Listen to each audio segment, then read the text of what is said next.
Check, check, check. Final mic check. Check, check, check. Final mic check. Thank you so much. Check, check, check. 1, 2, 3. Thank you so much. Okay, thank you so much. All right. Final mic check. Thank you so much. 3, 2, 1, 2, 3, 4, 5.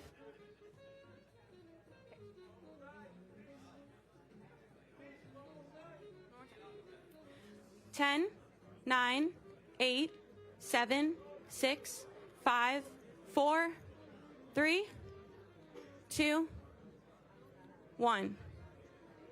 Check, check.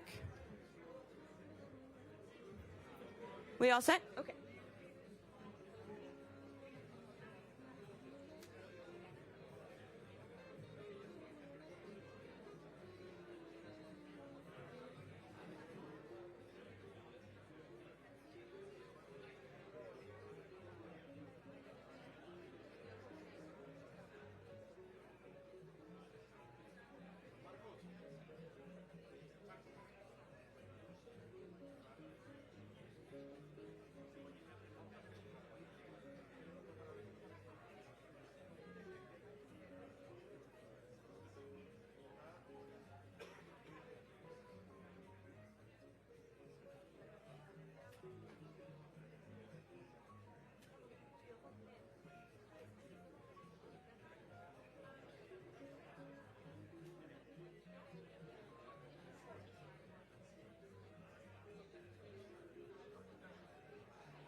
This is a final mic check.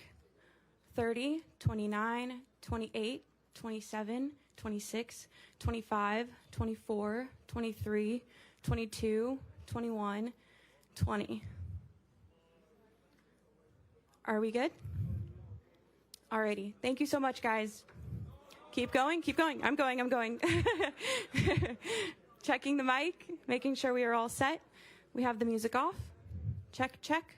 1, 2, 3, 4, 5, 6, 7, 8, 9, 10, 11, 12, 13, 14, 15, 16, 17, 18, 19, 20. Okay, thank you so much.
Ladies and gentlemen, please silence your devices. Our program will begin momentarily.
Please welcome Derek Morgan, Executive Vice President of the Heritage Foundation.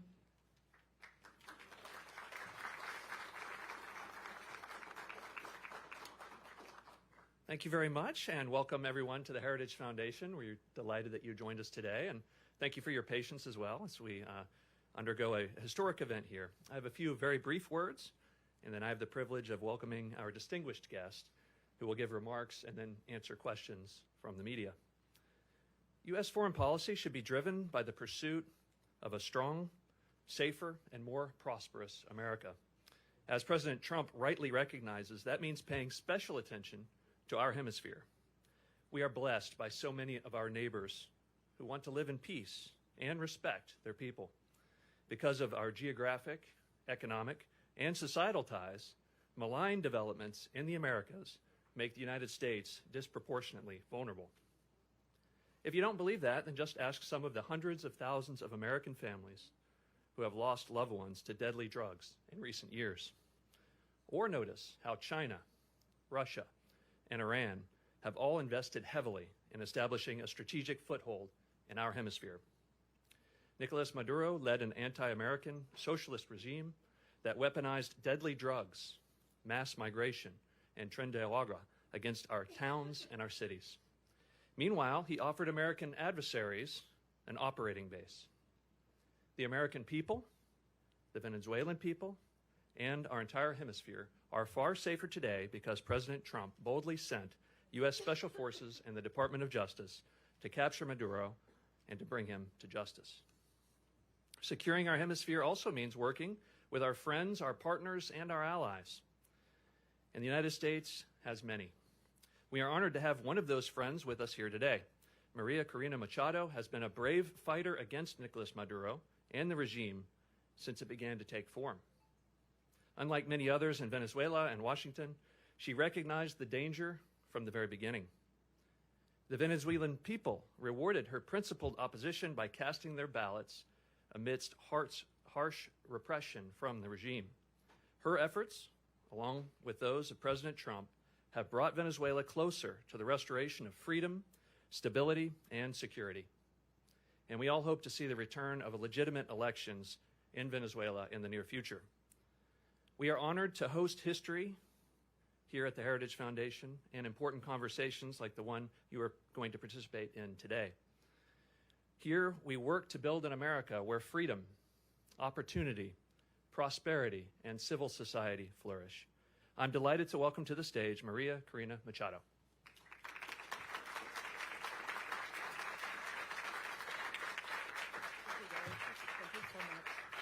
Thank you very much. Thank you very much. So, such a pleasure to be here. Very grateful to the Heritage Foundation and every one of you to join us this morning. I have to say that looking back what has happened in the last years and especially in the last days, it seems like a miracle to be sitting here in a free country in front of people that have also given their lives to fight for freedom and justice and democracy. And that's why I am very honored, not only with the Heritage Foundation, but with every single citizen of this country that has welcomed us and has honored the immense struggle that the Venezuelan people has fought for so long. And finally, we can say that we are, yes, the threshold of freedom. On January 3rd, 2026, a new milestone was achieved, and we are definitely now into the first steps of a true transition to democracy that will have not only immense impact in the lives of all Venezuelans, those who stayed in our country, those who have been forced to flee around the world, but that will have immense impact in the region, in our hemisphere, and I will say even further in the whole world. Because what we have proven is that a people determined to be free, even without resources, without money, without the free press supporting, even facing the most cruel tyranny, can prevail, because the force of conviction and the force of love is the strongest of all. I am very proud to be part of these generations of Venezuelans.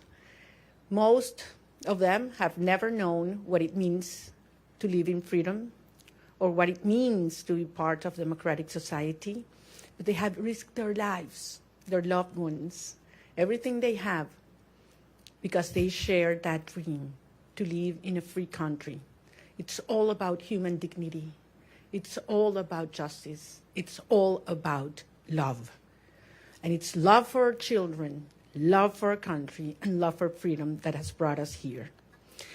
Now we face a very complex and delicate process. And as Venezuelans, we are absolutely grateful to President Trump, his team, his administration, and the people of the United States, because it took a lot of courage to do what he did. And he did it, yes, on behalf of the American people, but also because he cares for the people of Venezuela. And he told me that yesterday. And I think that was the most important message I can bring back to my country. Tell the Venezuelan people that the American people and the President of the United States truly cares for the life, the well-being, and the future. I'm certainly talking about our political prisoners and all those who have been persecuted, those who are all today in exile. But I'm also talking about those children that are growing without their mothers because they had to flee to send food back, that are growing without education because public schooling in Venezuela works 2 days a week because teachers earn $1 a day and they need to get other jobs in order to eat, that are growing without health and food. And we have the generation that is suffering the highest levels of malnutrition in a century. That's our children right now. And it is because of them. It's because of saving lives that we're doing what we're doing right now. And that's why we're going to win. And the only thing I want to assure the Venezuelan people is that Venezuela is going to be free, and that's going to be achieved with the support of the people of the United States and the President, Donald Trump of the United States. So I'm very grateful to be here. We're facing challenging times ahead. We are prepared to do what it takes as a legitimate government.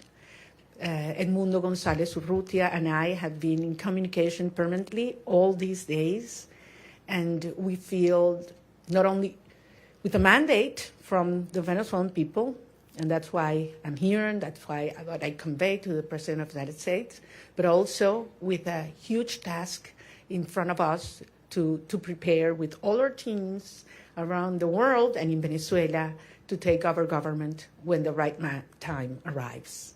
So thank you very much, and I'm more than willing to hear your questions now. So I believe there is a procedure that has been designed, because we thought there might be some interest today. Thank you very much. It's an honor to have you, Ms. Machado. I'm going to start off with a question, and then we're going to open it up to the press. My question to you, Ms. Machado, is you know the Venezuelan people more than anyone, and that's apparent from the very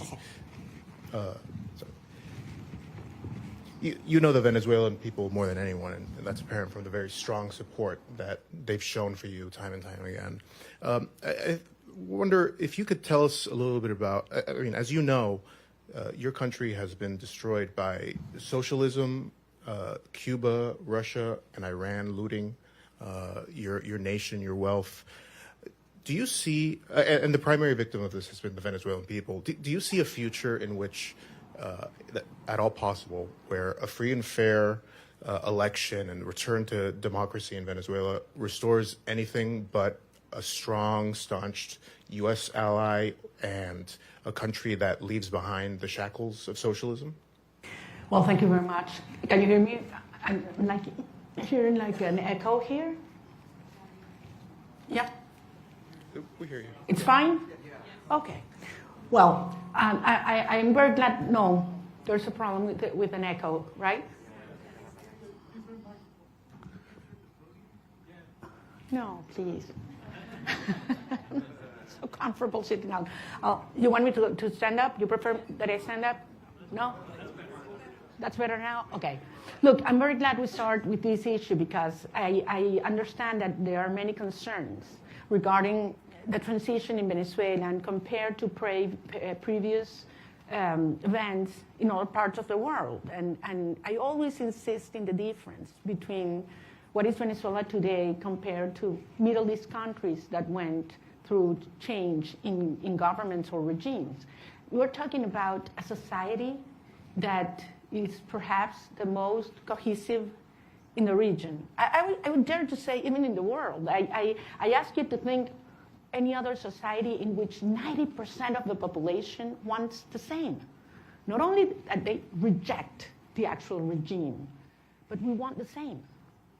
There are not religious tensions within the Venezuelan society, or racial, or regional, or political, or social.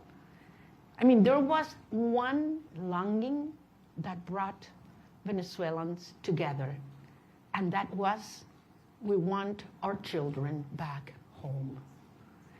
And it was that demand that I heard all around Venezuela in 2023, when we were moving forward to the primary process, that made me realize how powerful it was to unite a country, to tear down the barriers that the regime had built to divide us, between rich and poor, black and white, left and right, military and civilians. And we brought a country back together. That's why I always said, you know what, Maduro's going to go. We're going to get rid of him one day or the other. What's important is the country that's coming afterwards.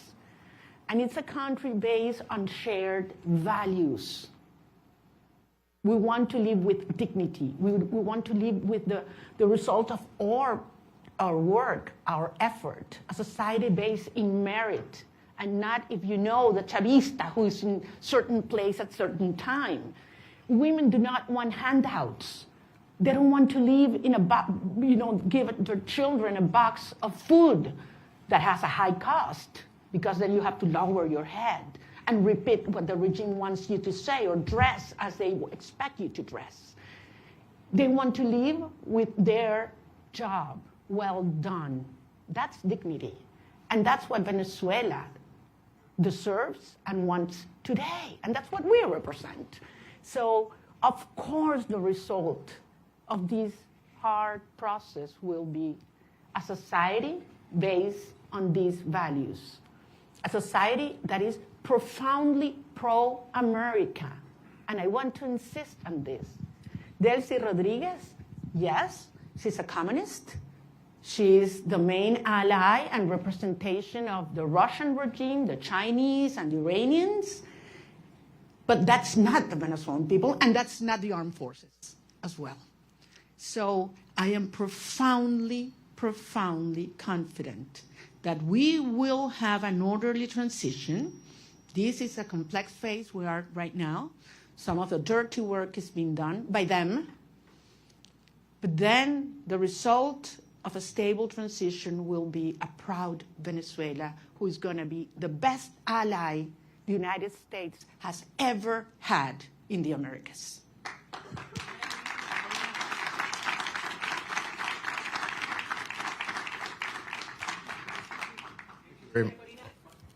We're going to have a person come up and... Sorry for that. I'm gonna leave. Thank you very much. Hi, thank you very much for coming. I realize there's a lot of interest. We're going to try to get to every question. I'm going to go through a list. There's outlets that have more than one reporter accredited, so I would like to please ask you to raise your hand so we can get one of our kind staff to bring the microphone to you as I call you out. Julio Vaqueiro from Telemundo, please.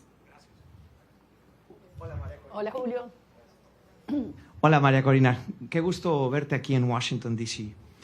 El presidente Donald Trump, su gobierno, está hablando y trabajando con Delcy Rodríguez, así lo han dicho ellos. Usted le dio el Premio Nobel de la Paz al presidente Trump en su encuentro ayer. ¿Qué le dio el presidente a usted? ¿Un reconocimiento de su legitimidad como opositora con el mandato de encabezar esta transición en Venezuela? Gracias, Julio. Yo no vine a buscar nada para mí. Vengo aquí en representación del pueblo de Venezuela, que eligió a Edmundo González Urrutia como presidente electo. ¿Perdón? ¿A que lo baje? Ah, los teléfonos, ok. Entonces, repito, yo vine en representación del pueblo de Venezuela, que nos dio un mandato. Primero el 22 de octubre del 2023. Ay, no. Ya va, chicos, un minuto. Vamos a ¿se escucha bien o no? Cambiamos el Vamos a cambiarlo.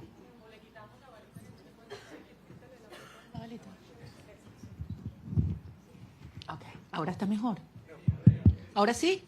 Ok, voy a repetir la pregunta la respuesta a la pregunta de Julio. Les decía, yo vine a reunirme con el presidente de los Estados Unidos en representación del pueblo de Venezuela, que nos dio un mandato. El 22 de octubre del 2023, cuando yo recibí más del 92% de los votos en las primarias, y el 28 de julio de 2024, cuando Edmundo González Urrutia, en las condiciones más extremas y fraudulentas, recibió el 67% de los votos de los venezolanos y lo probamos. Y lo probamos. Vine a recibir de parte de él un mensaje para los venezolanos. Y es la seguridad de que contamos con los Estados Unidos para avanzar en una ruta donde se haga respetar la soberanía nacional, la libertad, la democracia y la justicia. Hay un proceso muy complejo en marcha, lo sabemos, pero se están dando pasos. Evidentemente, para los venezolanos es una situación cada día, para muchos venezolanos de vida o muerte, y ahí hay una enorme urgencia ética. Pero entendemos que este es un proceso complejo al cual nosotros somos parte y queremos y estamos contribuyendo. Gracias. Nick Schifrin from PBS, please. Hola, Maria Corina. Thank you so much. It's great to see you in person after seeing you virtually for the last few years. Two questions, if I could, similar to what you just answered, but in English. You had a very good meeting with the president yesterday, but he still maintains a positive relationship and positive language about Delcy Rodriguez. The CIA director was just there. So what's your message to the president and to the United States when U.S. policy is still to support the Chavismo government that still exists in Caracas? And I have to ask, your statement last night said that you felt like you were going to die at one point when you left Venezuela in the boat. Can you just tell us exactly what happened in that moment when you were in that boat? Thank you. Well, regarding all the details of how and when I left Venezuela, for the protection of those involved and help me get here, I will wait until the regime is no longer in capacity to harm them, to share that in detail. Yes, there was a certain moment in the trip, in the boat, where I was hurt because the waves were very high, over 6 feet, and there was a strong wind, and we got lost in the ocean. We lost the sign of the GPS, and the satellite phone stopped working, and Starlink antenna did not work as well, all at the same time. So it was a very risky, dangerous, and scary moment, I have to say. And it lasted several hours. But at the end, as I say, you know, we have moved ahead de la mano de Dios. And that's why I believe it is a miracle, and I'm here. And I know that someday I will be able to tell you all the details and thank personally all those that risked their lives in order for this to happen, because they knew it was very important for our cause that I was able to leave my country at that moment. Regarding your first question, look, this has nothing to do with a tension or decision between Delcy Rodriguez and myself. This is about the cartel and justice. This is about a criminal structure that is the regime and the mandate of the Venezuelan people. That's what's at stake at this moment. I'm just one member of a huge movement of millions of Venezuelans that have decided and are committed to be free. And I have no doubt that President Trump, his administration, and the people of the United States support democracy, justice, freedom, and the mandate of the people of Venezuela. I have absolutely no doubt, not only because it's in the well-being of Venezuelan people, but as I say, because it's crucial for the American people.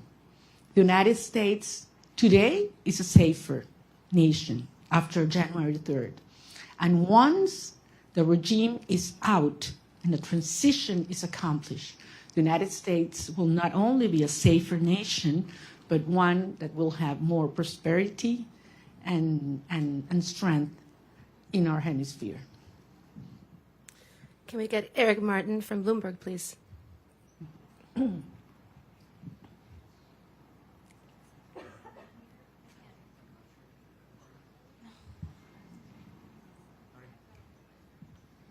see. Sorry. Thank you. Maria Corina, would like to ask you about the timeline for democratic transition within Venezuela, because obviously the Constitution calls for within 30 days a new election. You've already been recognized by a number of countries, including the U.S. in 2024, Edmundo Gonzalez as having won that election, and accusations that the election was stolen by the Maduro regime. As you've mentioned, you overwhelmingly won the primary in 2023. Do you have an expectation, is your expectation that the next step in this process would be a new election in Venezuela? Do you expect that to happen in 2026? Or what does the roadmap look like from getting from today's government by Delcy Rodriguez, the government de facto that is in control, to a democratically elected government? Thank you. Thank you. Thank you, Eric. Well, if the Venezuelan Constitution were respected, we wouldn't have 1,000 political prisoners. We wouldn't have 9 million people, fleeing and living around the country. We wouldn't have our president-elect exiled in Madrid. I mean, he would have taken power on January 9, 2024. So 2025, sorry. So we realize that there's no rule of law in Venezuela. I don't know actually if you're aware, Venezuela is currently in the last place globally in terms of rule of law. Out of 142 countries that have been evaluated by the World Justice Project, Venezuela is in place 142.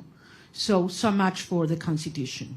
At the end, it is a matter of strength, and that was what made this process, starting on January 3rd, happen. I mean, that was the main difference. The regime realized that they are facing the strength of the people organized, but mostly, in this last phase, the strength of the democratic allies that are concerned about the structure of the regime, of the criminal regime in Venezuela.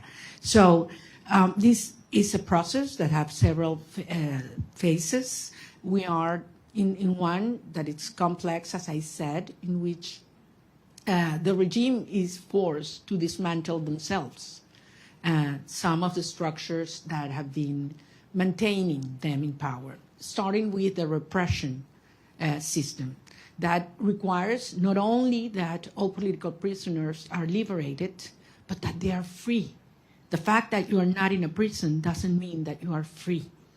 In Venezuela, they have left the jails, but they cannot speak to the press. They cannot leave the country, and they are still terrified. All torture centers have to be closed, and certainly there have to be guarantees for journalists to speak out, and those who have left the country to come back and organize and make the will of the people be respected. Eric, believe me, I understand the urgency. I have been speaking with the families, not only of those that have been freed or liberated these last hours, but especially with those that have not, and that they don't know where their loved ones are right now. They have simply disappeared. I'm talking about hundreds of people. Actually, we found out in these last hours that there were more political prisoners than we thought, because many families had been scared just even to denounce that their loved ones had been in prison or disappeared by the regime. So some of those that have been liberated were not even registered by us. So, and this is still in place. I mean, there is a criminal structure of terror not only on the civilian population, but also in the military. So that one of the main urgencies and priorities that have to take place in the days to come is we need to dismantle that terror structure by the DGCIM or La Casa Militar, which are those that have committed crimes against humanity and that are those that have not only the civilian but the military under terror and neutralized. Once these steps are taken, then we can move forward in the reinstitutionalization of our government, and eventually we will have free and fair elections. And I'm talking about governors, mayors, National Assembly. We need to have, the will of the people be expressed freely. I have to remember that in the last election, presidential election, where our president-elect Edmundo González won, nearly 40% of Venezuelans that have a right to vote couldn't do it because the regime wouldn't allow them. That's one of the main things we need to correct. Every single Venezuelan living in Venezuela or abroad should have the right to vote as soon as possible. Thank you. Gaby Peroso from BPI, please. Hola, Gladys. Ahí tienes mi cámara. Sorry. Gracias. Quería que nos dijeras lo que se pueda revelar de la reunión con el presidente Donald Trump, por ejemplo, la importancia del reconocimiento al presidente electo Edmundo González, un cronograma electoral, eso se habló, hay posibilidades ciertas de esas dos cosas. Y en segundo lugar, una pregunta que se hacen los venezolanos, tu retorno a Venezuela, saliste con condiciones distintas, ahora Estados Unidos también está involucrado en eso. También se habló de eso con el presidente Donald Trump, la conveniencia que vuelvas o no, y para poner lapsos a Carnaval, Semana Santa, ¿cómo lo podemos medir? Porque los venezolanos se lo preguntan. Gracias. Gracias, Gladys, te entiendo, porque como lo dije antes en inglés, para nosotros es un tema de vida o muerte. Miles de venezolanos cada día que pasa. Es una tortura, es una tragedia y es un tema de la urgencia ética asociada a poder realmente iniciar un proceso de reconstrucción del país y que regresen los venezolanos que se han ido. Como ustedes comprenderán, los detalles de la conversación con el presidente no lo voy a hacer público, es parte, por eso fue una conversación privada y yo soy rigurosamente respetuosa de los términos de cada conversación. Sí, porque esto depende de lo que yo dije y que además lo he dicho públicamente, voy a decirles que por supuesto que insistí en mi deseo de regresar a Venezuela lo antes posible. Y lo voy a hacer. Voy a regresar a Venezuela lo antes posible. Y evidentemente fue un tema que discutimos y todo lo que ello implica. Pero no soy solo yo. Son millones de venezolanos, otros compañeros, líderes políticos de otros partidos que también quieren hacerlo. Incluso ayer algunos senadores hablaban de ir a Venezuela, lo dijeron públicamente, lo declararon. Y bueno, quizás hasta podemos ir juntos. Es decir, yo creo que hay mucha gente en el mundo preparándose para ir a Venezuela porque sabemos que este es un proceso irreversible. Puede tomar un día más, puede tomar un día menos. Puede haber alguna fase que no nos la habíamos previsto o que no nos gusta. Eso es verdad. Es un proceso tremendamente complejo, desmontando una estructura que tiene 27 años en el poder, destruyendo todo, aliados con los rusos, con el régimen iraní, entregando nuestras riquezas a China, ofreciendo el territorio venezolano para que opere Hezbollah, Hamas, los carteles de la droga, la guerrilla colombiana. Todo ha entrado, persiguiendo a la sociedad, acabando con nuestras instituciones. Y no pudieron. Tenido toda la plata del mundo. Por aquí tenía yo la cifra de lo que fue, lo que le ha entregado el régimen chavista desde el 99 hasta este año en petróleo venezolano regalado a Cuba. Estamos hablando cerca de 5 billones de barriles de petróleo. Es una cifra monumental, regalada. Entonces a mí no me vengan a decir que quién se está agarrando el petróleo en Venezuela en este momento. O sea, han saqueado Venezuela y aún así el país está de pie, decidido, unido, y pueden tener la seguridad que nosotros vamos a convertir a Venezuela, ahora sí, en el milagro latinoamericano.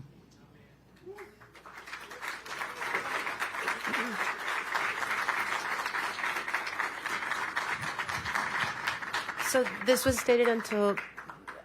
supposed to last until noon. It is now noon, but if everyone's game to stay, we stay. Paolo Mastrolli from La Repubblica, please. ¿Dónde está? No veo. Allá.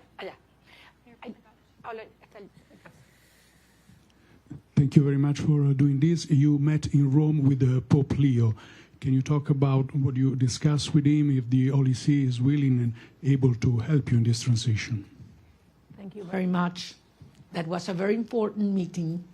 I'm a Catholic, as you know, and believe me, during my trip, I prayed a lot.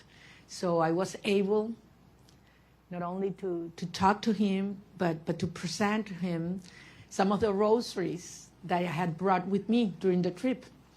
And it was a day that marked my life in a personal dimension, but also I had the reassurance of the Holy Father that he knows very well what's going on in Venezuela. He knows what the Catholic Church is going through because of the persecution and pressure on our bishops and priests and nuns.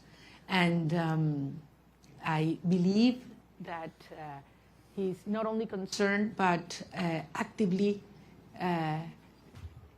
helping and supporting a peaceful transitional process to take place. I think it was a very important and timely message to Venezuelan society, which is mostly, as you know, Christian. So I think it couldn't have been in a better moment, and it brought a lot of hope and reassurance to our people. Thank you. David Alandete from Diario ABC, please. Aquí está, David.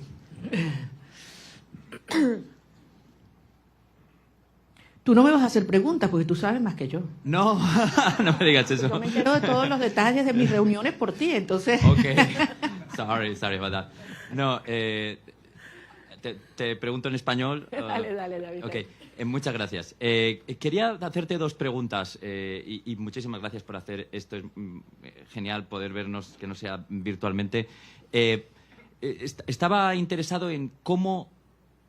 Se ha escrito mucho, se ha dicho mucho sobre cómo fue la visita, los términos. Sin revelar nada interno, ¿cómo te sentiste tratada y recibida? Porque creo que ese ha sido un punto muy importante en la cobertura de la visita. Y el segundo, ¿qué le dirías a la comunidad internacional después de haber sido recibida en la Casa Blanca? Me refiero a la Unión Europea, a otros países que han estado antes en mediación, pero no lo están ahora después de la operación del 3 de enero. Gracias. Muchísimas gracias, David. En primer lugar, nuevamente lo voy a repetir. Yo no estaba allí como un individuo, yo estoy allí en representación del pueblo de Venezuela. Nosotros representamos al pueblo de Venezuela. Ganamos apabullantemente, no una, 2 elecciones. Y el mundo entero lo sabe. Estamos allí en representación de un pueblo que ha dado su vida para vivir en libertad. Y que no vamos a descansar hasta lograrlo. O sea, Venezuela va a ser libre, que nadie lo dude. Y esto va a ocurrir gracias al apoyo que hemos recibido del presidente Donald Trump.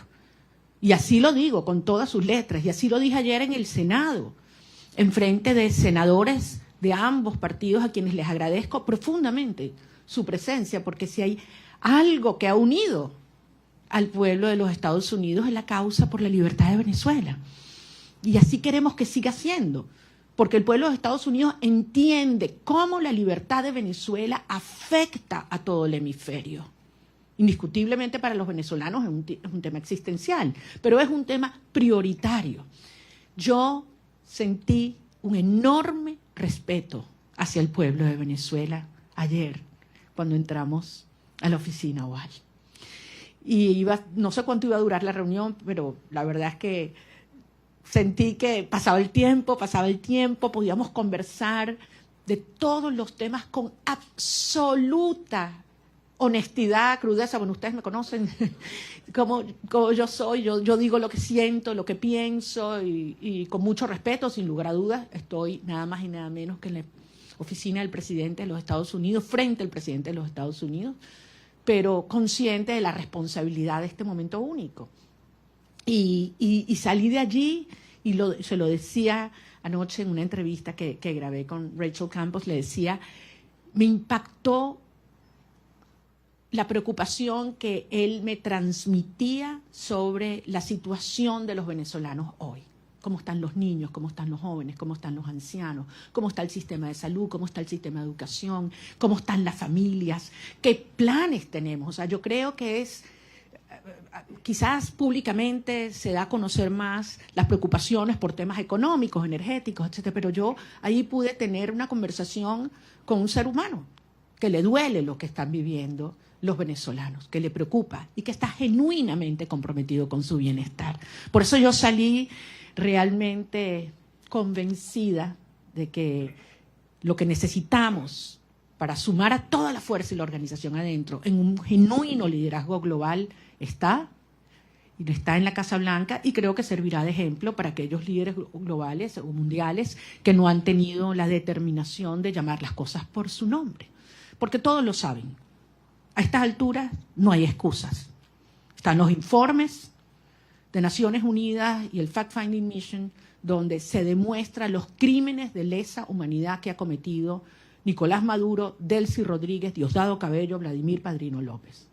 Eso está allí, con nombre y apellido, testimonios desgarradores. Entonces no hay excusa para ignorar el terrorismo de Estado como ha calificado la Comisión Interamericana de Derechos Humanos. Más allá de todos los crímenes de corrupción, narcotráfico, tráfico de seres humanos, de armas, todo lo que sabemos que sigue ocurriendo en Venezuela. Es que yo salí emocionada y con una gran responsabilidad, desde luego, para los tiempos por venir. Maxine Wallace, Washington Post, please.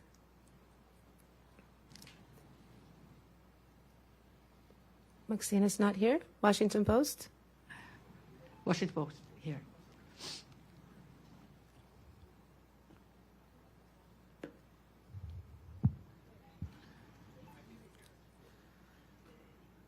No Washington Post? Okay. Then let's go with Carla Angola, please. She's right next to you. Thank you. I can hold it. Okay, perdón. ¿Cómo estás, María Corina? Quería solo algunos detalles, ¿no? El primero que siempre me ha dado curiosidad sigue siendo, ¿cómo fue esa primera noche en la que dormiste sin estar en clandestinidad, sin haber estado todos esos años sin poder salir del país? Es decir, dormir una noche sin la sospecha o el peligro de que alguien te fuera a buscar. Eso siempre me dio curiosidad, que si lo pudieras compartir. Y después en esa reunión, ¿pudiste conocer cómo te vas a involucrar? Porque el presidente lo dijo en algún momento, que tú vas a estar involucrada en alguna de las fases. ¿Pudiste descubrirlo en esa reunión? ¿Nos puedes dar alguna seña de cómo vas a estar involucrada y en qué fase? Y tercero, si pudieras decirnos si tú crees que Delcy Rodríguez, con ese perfil de miembro del cartel, de criminal de lesa humanidad, pudiera tener las credenciales para ser una candidata a la presidencia, si es que ella va a tener permitido eso con todo ese prontuario, si ella de verdad crees que debería o va a poder participar en esa futura elección justa y libre de la que estás hablando. Bueno, tú me conoces bien, querida Carla, yo no voy a especular. Yo voy a hablar solamente sobre los hechos y aquellos que además me puedo dar fe. En primer lugar, de la señora Delcy Rodríguez, creo que la justicia de los Estados Unidos tiene suficiente información, y la justicia internacional.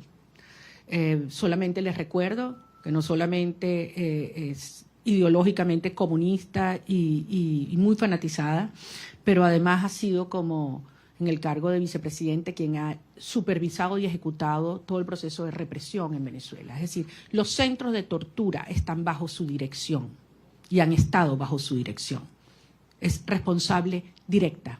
Además, ha sido parte del diseño de bypassear las sanciones de los Estados Unidos, la justicia de los Estados Unidos, para poder obtener y seguir haciendo transacciones financieras con países que son enemigos de los Estados Unidos. Entonces, queda muy claro cuál ha sido y cuál es su perfil. Con relación al rol que vamos a tener el gobierno electo en estos próximos pasos, es algo que no hay que descubrir, es algo que hay que construir.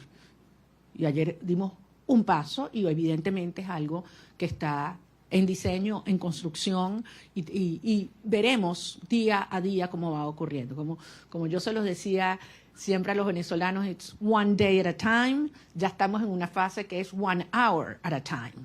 Y como son las cosas en Venezuela, ya ustedes saben cuál va a ser lo próximo, ¿no? Entonces aquí nadie se aburre en materia de las dinámicas en Venezuela porque están pasando muchas cosas.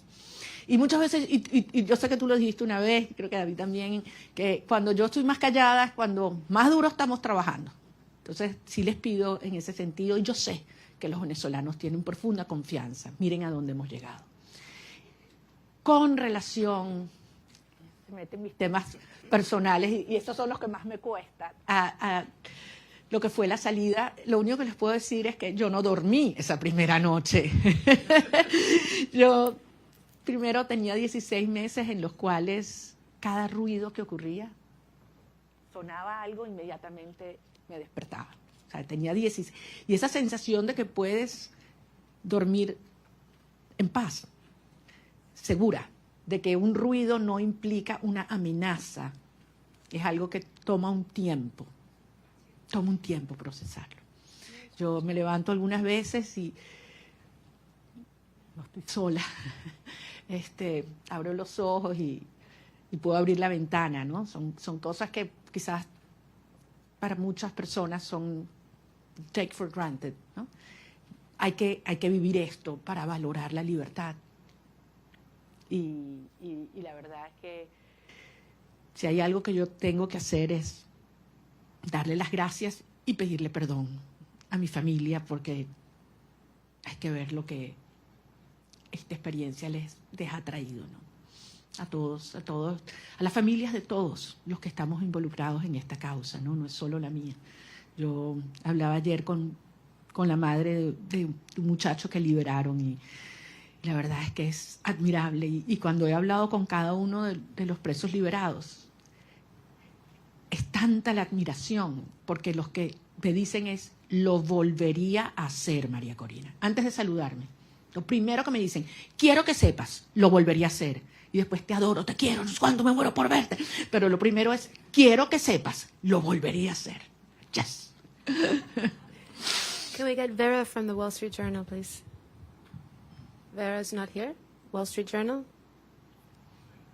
Okay, then we go with Ilia Calderón from Univision.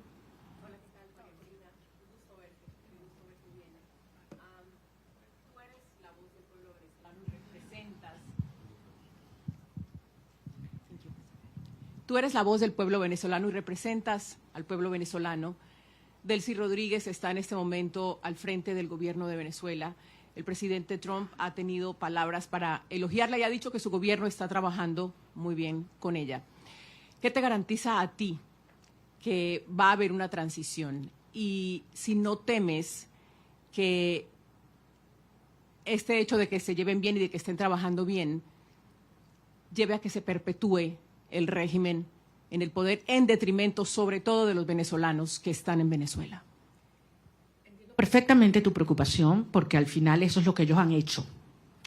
Recordemos, han habido 17 iniciativas de diálogo. Esta no es la primera, de aproximación o negociación, acuerdo. 17.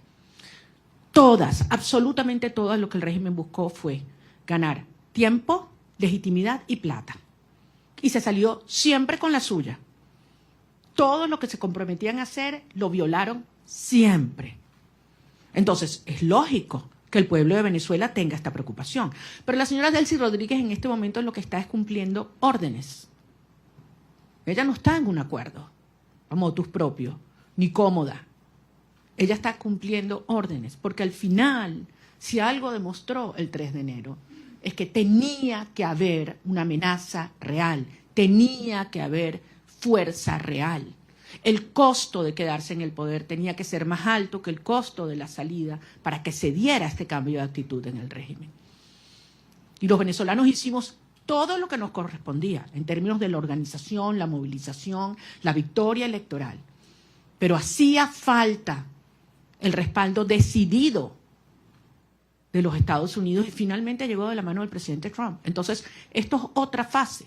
Ahora bien, se tiene hoy un sector que está cumpliendo en el desmantelamiento del otro sector del régimen. Eso existe. Y desde luego se tiene la fuerza real y la amenaza del gobierno de los Estados Unidos. ¿Qué falta aquí? ¿Qué falta aquí en este análisis? La gente, el pueblo de Venezuela. Y eso es lo que nosotros representamos. La legitimidad y la garantía de una transición ordenada que tiene que tener el respaldo del pueblo de Venezuela. Cuando tú tienes un pueblo unido, no hay manera de ignorarlo. Y yo sé que ese no es el objetivo del presidente Trump o del secretario Rubio, todo lo contrario. Es acompañar y apoyar al pueblo de Venezuela en su derecho de ejercer la soberanía popular. Ahora estamos en una fase compleja que aspiramos poder cumplirla de la manera ordenada, controlada y más rápida posible. Yo no voy a adelantarme a poner fechas y a poner calendarios porque sería una irresponsabilidad. El 2 de enero, ¿quién habría pensado que estábamos tan cerca de iniciar esta fase? Y nos dijeron que era imposible, by the way. Nos dijeron que era imposible que ocurriera lo que ocurrió. Y hoy Nicolás Maduro está enfrentando la justicia internacional. Dime tú la magnitud del paso que hemos dado. ¿Estamos listos? Obviamente no. Pero fueron 27 años para montar esta estructura. Y estamos avanzando con paso muy firme. Y yo sé que esto se terminará acelerando y canalizando, porque finalmente los vectores están todos alineados.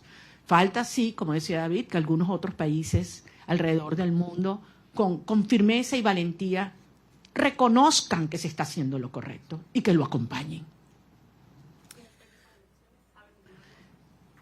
Yo creo que en este momento no es posible, porque depende de múltiples variables, pero nuevamente, trabajando duro para garantizar que podamos regresar a Venezuela con Edmundo González Urrutia también. Benjamín Álvarez, de Deutsche Welle. ¿Dónde está Deutsche Welle?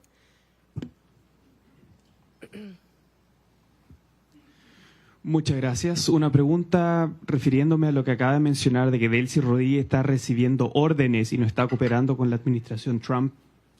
¿Cómo ve esta reunión de 2 horas que sostuvo Delcy Rodríguez con el presidente de la CIA el día de ayer? ¿Y no le preocupa esta cooperación tan cercana que está buscando la administración de Trump con ella y con la gente cercana al régimen? Yo no quiero especular, no conozco los detalles.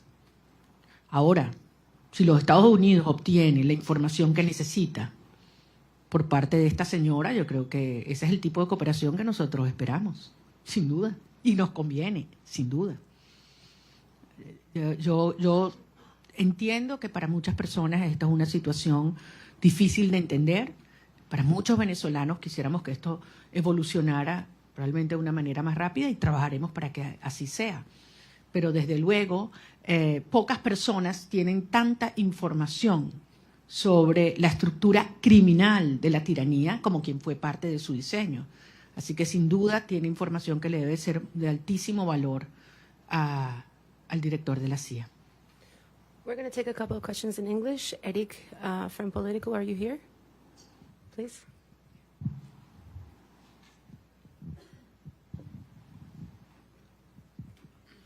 Thank you so much, Maria Corina. It's good to see you in person, as others have said. Today, Venezuela accepted its first deportation flights since the operation on January 3rd. It followed a month of pauses.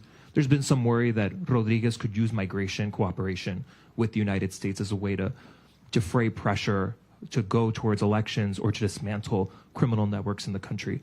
Do you share those concerns that she could use an issue that is very central to this administration's foreign policy?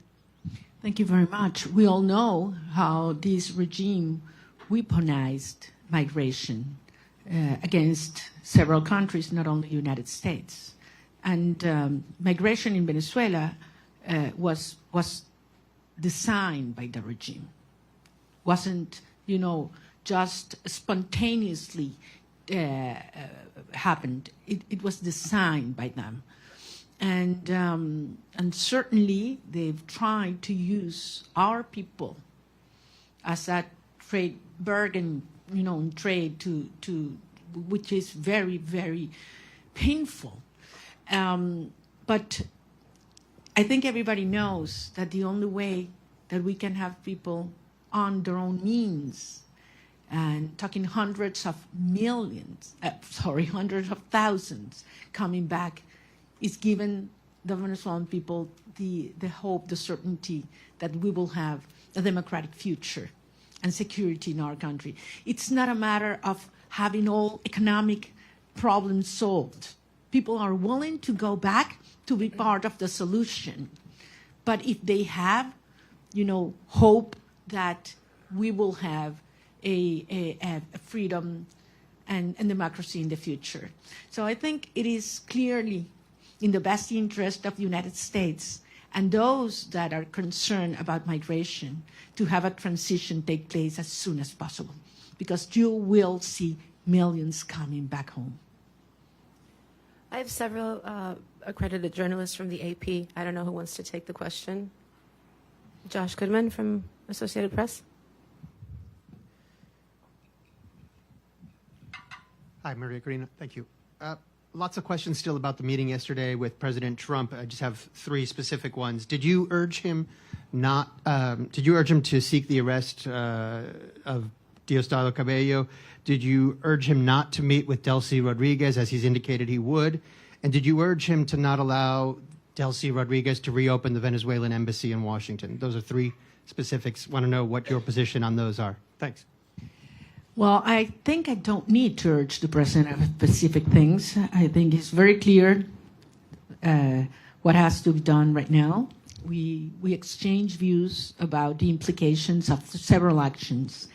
And I just want to tell you that I was very impressed of the degree of information he has, how closely he follows the situation in Venezuela, and how much he's concerned about the well-being of our people. Certainly, we did talk about the political prisoners and their families, and the importance to stop repression from the root in Venezuela right now, because you cannot talk of a transition, even in its first steps, if there's still repression in our nation. The Daily Signal.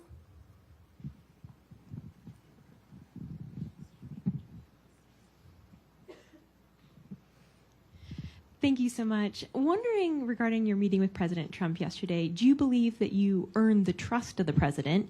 And did you all specifically talk about a transition of power in Venezuela in which you would become president? Thank you.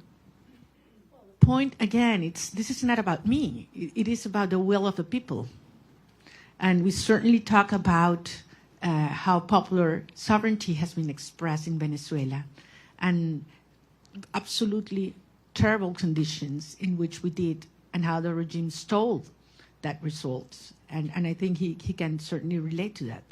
So I believe that the point here is Venezuela has decided as a nation to be united first, to unite back again, and to fight for a right to be free. And he understands the moment and the implication for I would say the whole hemisphere. We talked, and I would say this, I know you can imagine that about other countries, and specifically about Cuba and the implications of a transition to democracy in Venezuela, what would mean to Cuba. And I insisted in something I've said many times, that I believe that for the first time in history, we will have the Americas free of communism, dictatorship, and narco-terrorism for the first time in history. And that's what's already happening. Sometimes you are so immersed in processes that, it's hard to understand the implication. The geopolitical and historic implications. Imagine what this will mean to have these dictatorships finally gone in Venezuela, in Cuba, and Nicaragua. I mean, this is equivalent to the fall of the Berlin Wall in the Americas. So this is huge from a historic perspective, and this is happening as we speak. Torao Kono, NHK, Japan.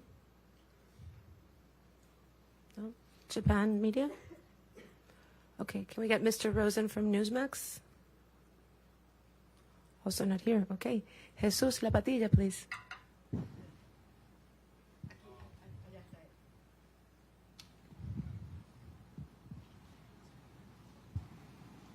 Pardon me? Okay.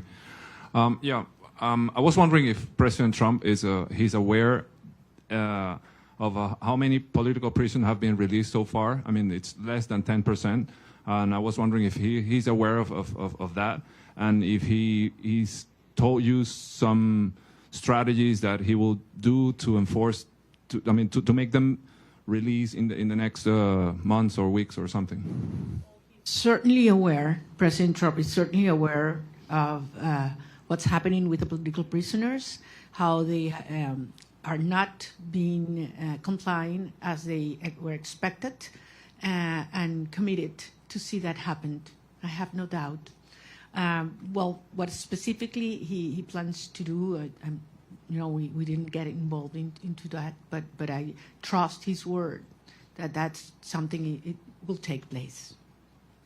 And as you know, Jesus, and we've talked about this is one of certainly my top priorities right now, certainly. We do have another media outlet from Japan. If you're in the room, please raise your hand. No? Okay.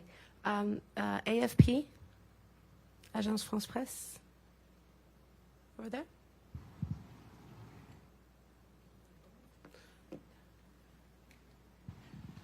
Sí, gracias. Gracias por la rueda de prensa. Señora Machado, quisiera saber, usted dice que es un proceso complejo. ¿Cuál es la primera prioridad? Ahora que salga de Washington, ¿qué es lo primero que quiere negociar o ver de parte del gobierno de Estados Unidos? Mi prioridad, a título personal o para los Estados Unidos. Bueno, en términos de esta fase hay que terminar de desmontar la represión. Insisto, no es solamente que una persona pueda salir de la cárcel, es que sea libre y que se detenga la puerta, lo que se llama la puerta giratoria en Venezuela. Te sueltan 5 personas y te detienen 10 el mismo día. Y eso está pasando hoy. Esto sigue ocurriendo hoy.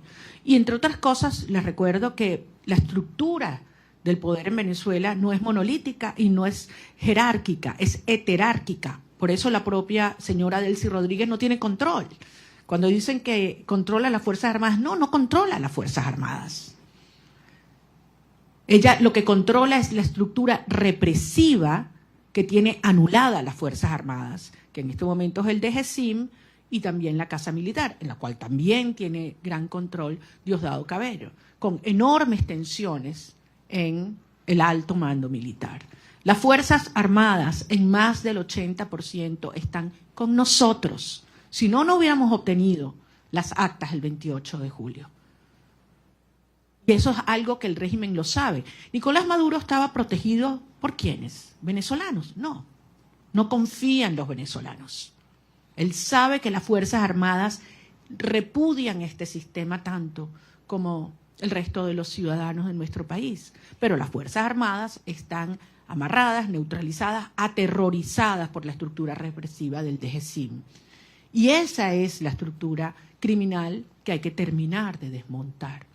Una vez que eliminamos el factor represión en Venezuela, ¿cuánto dura el régimen? ¿Cuánto dura el régimen? Es lo único que les queda, es el terror. Es lo único que les queda, es el terror. Entonces, estamos en esa fase, esa es la prioridad. Y veremos entonces cómo avanzaremos en la reinstitucionalización del país hasta llegar a un proceso de legitimación de todas las autoridades democráticas. Pero les digo, al final hay algunas cosas que Delcy Rodríguez podrá entregar, obligada por la fuerza, porque le tiene terror al presidente Trump, ahí no hay ninguna duda. Pero hay cosas que jamás podrá Delcy Rodríguez, ni ninguna de los miembros de la estructura criminal proveer. Confianza, Estado de Derecho, reencuentro, participación y apoyo ciudadano. Jamás, jamás. Por lo tanto, esto no es sostenible y ella lo sabe.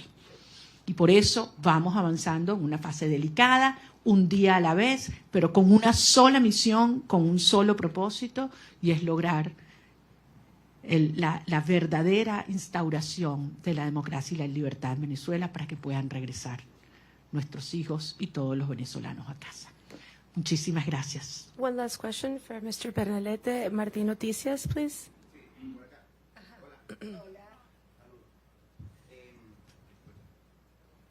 María Corina, gracias por la oportunidad, gracias a todo el equipo. Conversación que tenga prevista con el secretario Marco Rubio en virtud de recapitular un poco la orientación diplomática entre Venezuela y el gobierno de Estados Unidos, y hay alguna aclaratoria con los términos de cooperación energética entre Estados Unidos, dado que el secretario del Departamento de Energía dijo que hasta 2 años podría ser el control del petróleo en Venezuela. Bueno, nuevamente, las cosas en Venezuela se están moviendo rápidamente. Es evidente que mientras esté el régimen en el poder, no hay confianza para ninguna persona, para ninguna institución, para ninguna empresa, y por lo tanto existe este nivel de supervisión sobre los ingresos petroleros. Pero la transición en Venezuela, y como mismo dijo el secretario de Estado, las fases se solapan y esto puede acelerarse enormemente. Yo voy a tener varias reuniones en Washington y en otras ciudades sobre las cuales en su momento informaré, prefiero no hacerlo desde ahora. Yo sé que ustedes entienden, por respeto a las agendas y a los acuerdos con mis interlocutores. Pero en todo caso, quiero darles las gracias. Créanme que es toda una experiencia interactuar con periodistas que pueden libremente decir lo que piensan, hacer las preguntas que les salen del alma y no las que les imponen, y poderlos ver a la cara con un backing que no sea blanco. Y con el orgullo de decirles que lo que viene es enorme, y que así como Venezuela hace 200 años fue el foco de la lucha por la libertad y la liberación de nuestra región, una vez más el futuro de la región de América Latina se está luchando en el suelo venezolano, y yo voy a regresar lo antes posible. Espero que muchos de ustedes puedan hacerlo conmigo también. Muchas gracias. Gracias.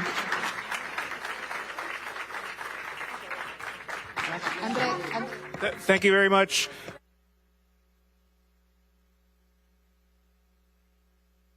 To file out, and then we'll all orderly come out the bat. But thank you very much. Let's welcome or thank Ms. Machado for her time. What is that?